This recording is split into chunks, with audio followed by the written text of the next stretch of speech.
Hi friends, it's Mrs. Wright coming to you with your read aloud for today, this is a completely different read aloud than Mrs. Wright has ever done for you. It is called The Mysteries of Harris Burdick.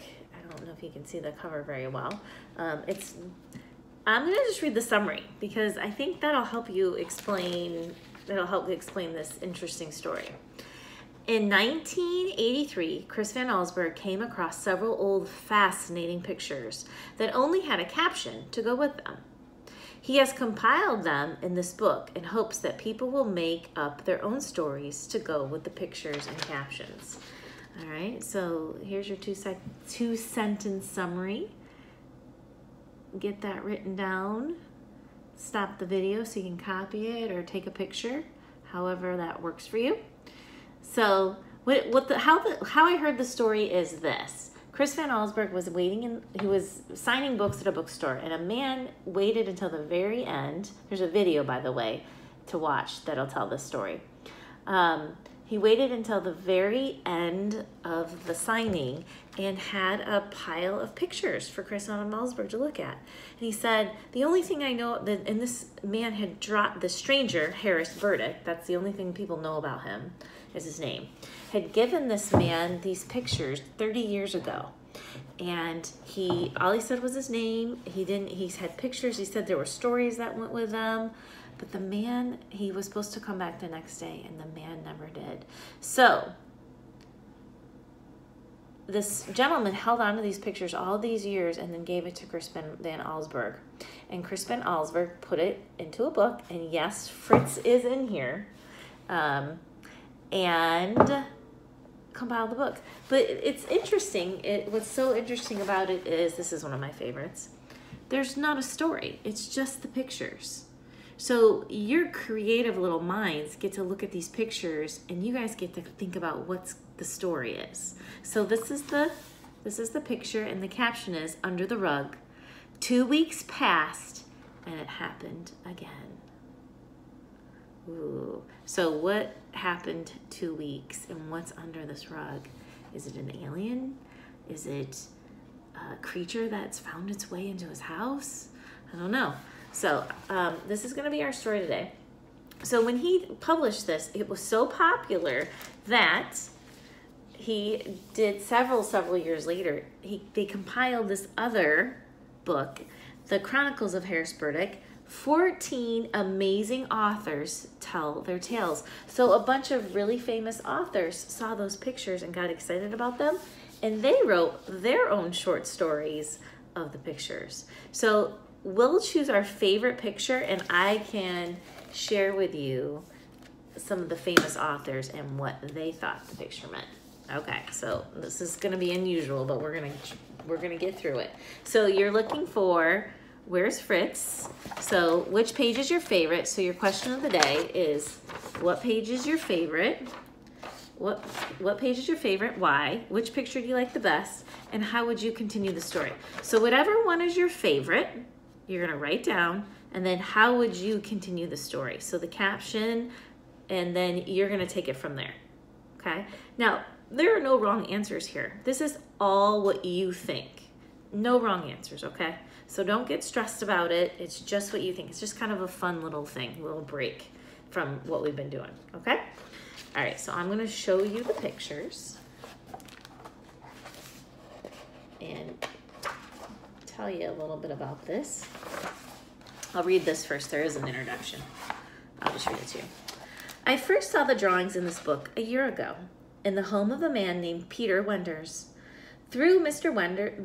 Wenders is retired now, he once worked for a children's book publisher, choosing the stories and pictures that would be turned into books. 30 years ago, a man called Peter Wenders' office, introducing himself as Harris Burdick. Mr. Burdick explained that he had written 14 stories and had drawn many pictures for each one. He brought with him just one drawing from each story to see if Wenders liked his work.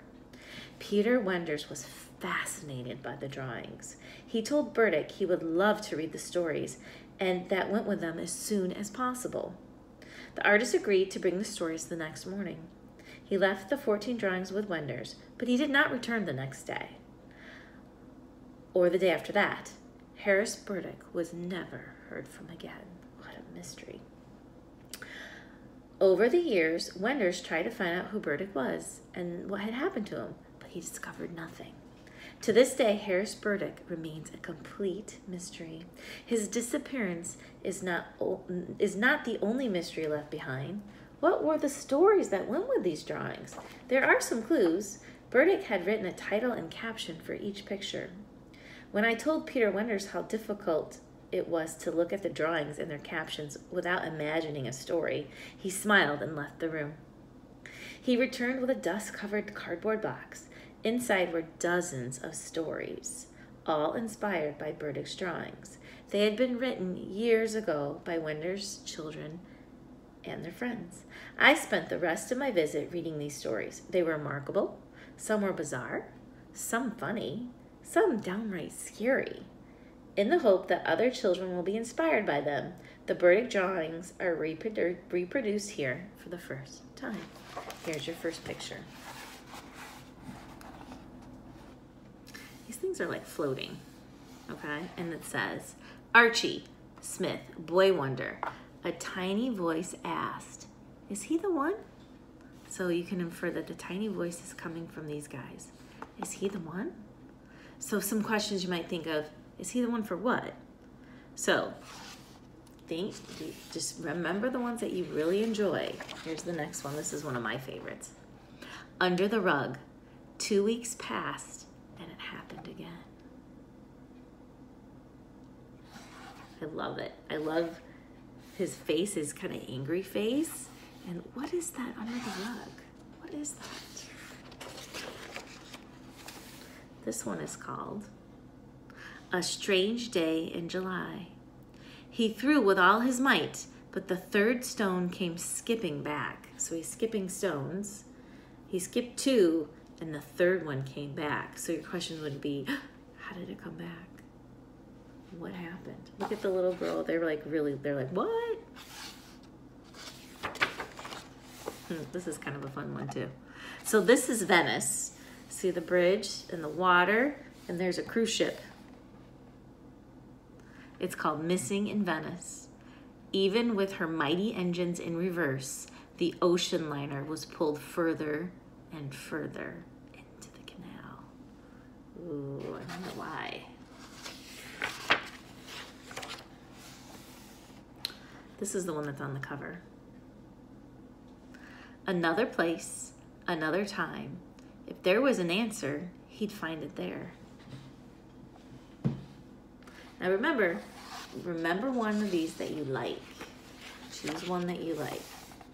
This one's called Uninvited Guest. You see the small little door, stairs? His heart was pounding. He was sure he had seen the doorknob turn. The little baby doorknob. What's on the other side, friends? That could be a fun little story. All right, this one you're gonna wanna look carefully at. There's a little harp here. And way back here, there's a man with somebody. Right there. There's a magic harp. Well, I don't know if it's magic, but the harp. So it's true, he thought. It's really true. What is true? I don't know. Ooh, look at this. Someone has fallen asleep with the plant, and the plant's growing out of the book. And it's called Mr. Linden's Library. He had warned her about the book. Now it was too late. Ooh, I wonder what the warning was. This one's kind of cool too. Look, it's a church with a nun, a floating nun, and it's called The 7 Chairs. The 5th one ended up in France. So we can infer that this is the 5th chair and that 6 chairs are floating somewhere else.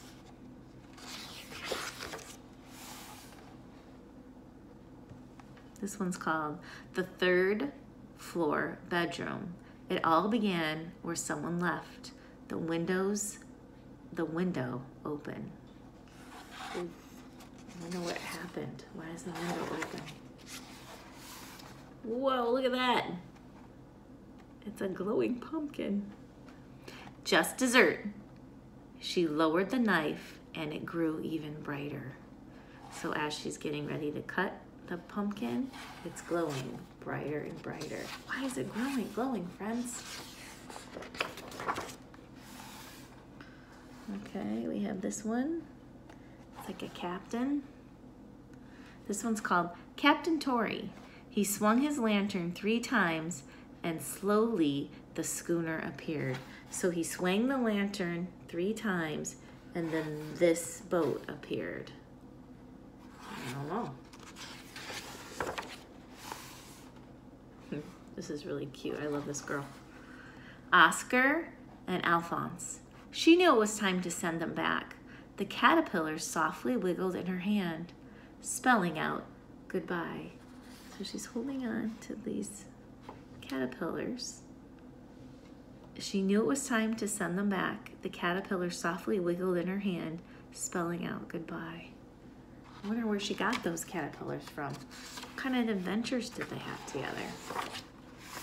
This one is called The House on Maple Street. Okay, Catherine, maybe this one's for you. This house is lifting off. Maybe it turned into a rocket ship. It was a perfect liftoff.